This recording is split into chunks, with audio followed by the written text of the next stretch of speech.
Man insults Elon Musk on a first-class flight instantly regrets it when the truth is revealed. The air at Los Angeles International Airport was thick with anticipation, a charged blend of voices, hurried footsteps, and the constant hum of departure announcements echoing through the terminal. Passengers bustled through security, some dragging overstuffed carry-ons, others juggling cups of overpriced airport coffee. Gate agents made last-minute calls, scanning tickets with practiced efficiency as weary travelers lined up, eager to board. Among the throng was Oliver Bennett, a man who carried himself with the effortless arrogance of someone who had always been the smartest person in the room, at least in his own mind. Success dripped off him like an expensive cologne. His flashy software startup had recently hit its first billion-dollar valuation, a fact he never missed an opportunity to mention. Oliver wasn't just wealthy, he was important, or so he believed. Dressed in a bespoke navy blue suit, Oliver strode through the terminal, his Italian leather briefcase swinging at his side. Every step radiated self-importance, every glance toward a passing traveler, oozing subtle disdain. His social media feed was a shrine to his own brilliance, littered with smug captions and humble brags disguised as insights. "Disruption is my middle name," his latest tweet declared, beneath a carefully staged photo of him clinking glasses of champagne at a high-rise rooftop bar. As he approached the first-class check-in counter, the airline attendant's polished smile faltered for the briefest moment, just enough for anyone observant to detect the exhaustion behind it. She had seen Oliver's type before. "Mr. Bennett, welcome aboard," she said, her tone professional, yet laced with the forced cheerfulness of someone accustomed to dealing with difficult passengers. Oliver offered a curt nod, barely acknowledging her before heading toward the plush first-class cabin. Stepping into the first-class cabin, Oliver exhaled in satisfaction. This was his world. The air here smelled different, a mix of leather seats, premium cologne, and exclusivity. Each private pod was a miniature kingdom, equipped with a fully reclining seat, a massive entertainment screen, and enough legroom to make coach passengers weep. Seat 2A, his home for the next 12 hours. With deliberate theatrics, Oliver removed his blazer, draping it over his seat with the kind of flourish that suggested he expected someone to rush forward and hang it up for him. No one did. Reaching into his designer carry-on, he retrieved his noise-canceling headphones, placing them on the tray beside him. A glance at the seat beside him revealed something promising. It was still vacant. Good. Maybe he'd actually get some peace for once. Just as he was about to settle in, a figure appeared, slipping into 2B. Oliver's mood soured instantly. The man's attire, a plain hoodie, faded jeans, and well-worn sneakers, was an assault on the luxury of the first-class cabin. No tailored suit, no expensive watch, no aura of wealth. Just a baseball cap pulled low, obscuring most of his face. He moved with the quiet ease of someone accustomed to blending in, not the way powerful men carried themselves. Probably some lucky upgrade, Oliver thought with mild irritation. He barely spared the man a glance, already engrossed in drafting yet another self-congratulatory tweet for his 500,000 followers. "Evening," the man offered casually. "Yeah, sure," Oliver muttered, not bothering to look up from his screen. His fingers clacked against the keyboard as he fired off his latest brilliant insight about the tech industry, something about leveraging AI to disrupt traditional workflows, the usual nonsense. The cabin door closed with a reassuring thud, and within moments, the engines roared to life. The vibration beneath Oliver's feet signaled departure. The flight attendant passed through the aisle, a bottle of Dom Perignon in hand, offering champagne to the first-class passengers. Oliver accepted his glass without a word, while his seatmate shook his head. "Just water, thanks." Oliver smirked. "Water? Really?" he murmured, just loud enough to ensure his seatmate heard. "Might as well be in coach." The man didn't react. Just a faint smile, one that could have meant anything or nothing. Oliver took a slow sip of his champagne, savoring the taste, letting his seatmate's dull choice of beverage amuse him for a moment longer. As the plane reached cruising altitude, Oliver felt it, the familiar urge to dominate the room, or in this case, the cabin. And this guy in 2B was the perfect target. Oliver finished his champagne in a single gulp, letting the warm, expensive burn slide down his throat before setting the glass on the tray with a satisfied clink. His gaze drifted back to the man in 2B, who remained an enigma of silence, casually scrolling through his phone as if he belonged there. Oliver hated that. He prided himself on being the most interesting person in any room, or in this case, any cabin. And yet, his seatmate seemed entirely unaffected by his presence, his lack of interest like a thorn digging beneath Oliver's skin. Something about this guy was off, not in a suspicious way, but in a way that irritated Oliver just enough to make him want to pry. He turned toward him, forcing a polite yet thinly veiled condescending smile. "So, what do you do?"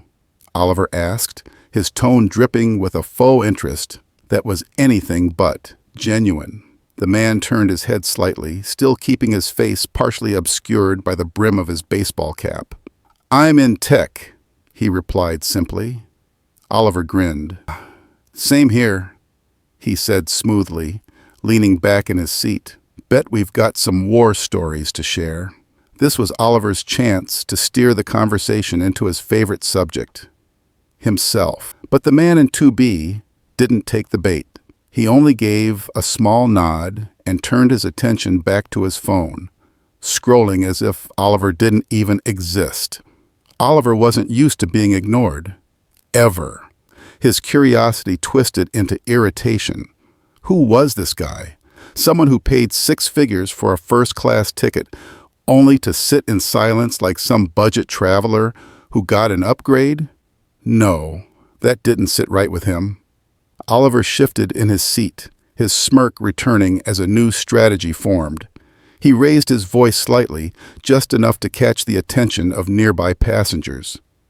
The tech world is full of people who get way too much credit for half-baked ideas, he mused, watching for a reaction.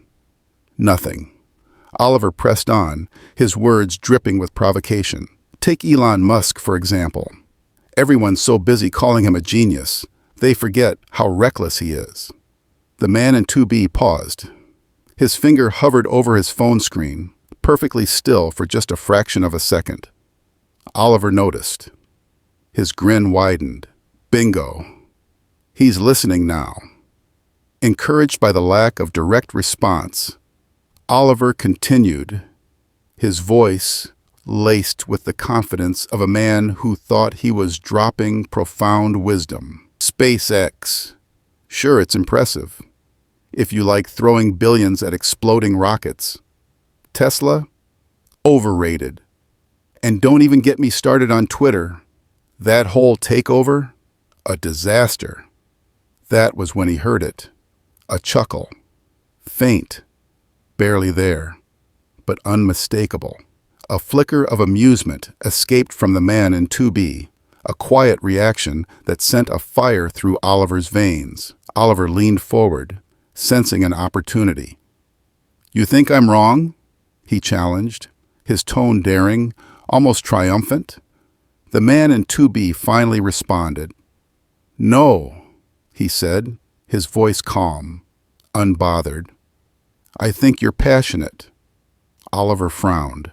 Something about the way he said it, measured, amused, knowing, made it unclear whether it was a compliment or an insult. His frown deepened. "Passionate?" he repeated, rolling the word around his mouth like it had a strange aftertaste. I call it realistic. People like Musk, they just ride the wave of hype, nothing more. Oliver's voice was louder now, more animated. A few passengers nearby glanced over, their interest subtly piqued. Good, attention. He thrived on it, mistaking it for admiration. Meanwhile, the man in 2B remained utterly unbothered. Well, the man said, finally lifting his head slightly, though the cap still shielded much of his face. Everyone's entitled to their opinion. Oliver rolled his eyes, taking the comment as a dismissive brush-off. Yeah, but facts are facts. Musk is a walking PR stunt. People like me, real innovators. We're the ones building the future, not blowing hot air. He leaned back, crossing his arms over his chest, grinning to himself. The man in 2B simply offered a polite smile and went back to his phone. Oliver scoffed internally. This guy was just another clueless wannabe who had probably read too many startup blogs and thought he understood real business. Maybe some app developer. Or worse, one of those Bitcoin guys. He had seen their kind before. They acted casual and detached, as if above it all, but in reality, they were just another starry-eyed dreamer hoping to stumble onto the next big thing. Oliver had been in the game long enough to know that dreamers didn't last. He, on the other hand, was a builder, a visionary. And the best part? The guy in 2B had no idea he was sitting next to someone actually important. Oliver smirked to himself, feeling utterly satisfied. Little did he know, he was about to experience the most humbling moment of his life. The hum of the engines filled the cabin, a low, constant vibration that blended seamlessly with the soft murmur of first-class passengers settling into their luxuries. A flight attendant quietly refilled glasses of champagne. A businessman in 3A adjusted his Rolex, scrolling through emails on his tablet. A woman in 1C slipped on a silk eye mask, preparing for a restful sleep. But in seat 2A, Oliver Bennett was anything but relaxed. His annoyance festered like an itch he couldn't scratch. No matter how much he prodded, pushed, and postured, the man in 2B remained an enigma, responding with nothing but the occasional smirk or a single-word reply, as if the conversation wasn't worth his full attention. And that infuriated Oliver. He thrived on engagement. He thrived on dominance. But this guy? He acted as though Oliver's words were no more significant than the in-flight safety video. Oliver crossed his arms, tapping his fingers against his sleeve, then glanced over at his seatmate once more. Something about him felt off. Not suspicious, but deliberate. As if his calm, easygoing demeanor wasn't ignorance, but restraint. And that bothered Oliver more than anything. He exhaled sharply, unable to help himself. "Let me guess," he said, his tone laced with thinly veiled condescension. "You're one of those startup guys. Something in crypto or AI, right? Everyone's jumping on those bandwagons these days." The man in 2B looked up briefly, meeting Oliver's gaze for a fleeting moment. His expression remained unreadable. "Not exactly," he replied. The ambiguity only fueled Oliver's irritation. God, he hated vague answers. People who mattered didn't speak in riddles. They owned the room, made their presence known. This guy? He was just dodging. Oliver leaned in slightly, determined to force a real response. "What's your take on Musk, then?" he pressed, his voice carrying an edge now. "If you're in tech, you must have an opinion." For the first time, the man in 2B hesitated. It was subtle, just the slightest pause before his response. Then, with a small shrug, he said, "He's done some interesting things." Oliver laughed. "Interesting things?" he repeated, shaking his head. "That's the understatement of the century. The guy's a walking contradiction, preaching about saving the planet while flying private jets, hyping up Mars, while barely addressing the problems here on Earth. For the briefest second, Oliver saw it. A flicker of something in the man's face. Not irritation exactly, not amusement either. Something in between. It was gone as quickly as it appeared. "Maybe he's just doing what he thinks is best," the man replied, his tone neutral. That answer didn't sit right with Oliver. He scoffed. "Spoken like someone who's never actually dealt with real-world consequences. It's all theory, until you're the one footing the bill."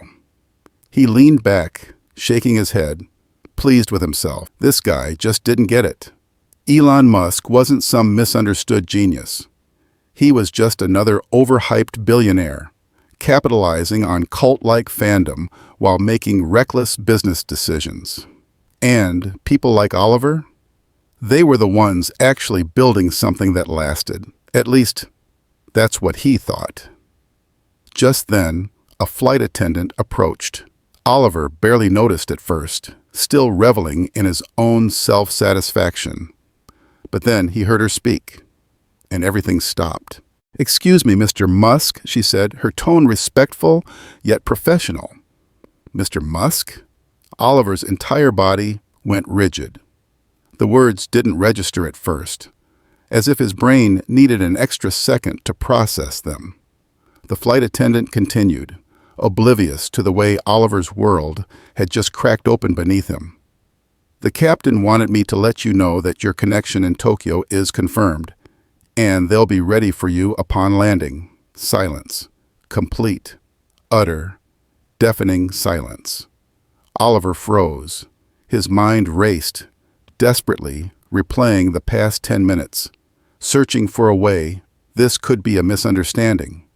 It wasn't, because as the pieces clicked into place, it became painfully, brutally obvious.